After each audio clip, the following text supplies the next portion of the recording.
Hello everybody, welcome back to the Reset Info channel. In today's video, I'll show you how to easily charge the car now on your Suzuki. So I am on Suzuki e-Vitara. Now what you guys want to do here is go over into the settings. Now select EV, and in EV we want to select the charge. As you guys can see, after the animation, what are we going to do is we're going to go to timer charging, and right at the bottom we have an option to charge it now. So we can easily just plug the car in, we can select charge now, and it will start charging.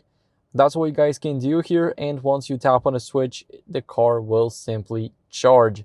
So that's what you guys can do. Thank you for watching. If you enjoyed this video, then make sure to leave a like, subscription, and a comment, and I'll see you in the next one. Bye.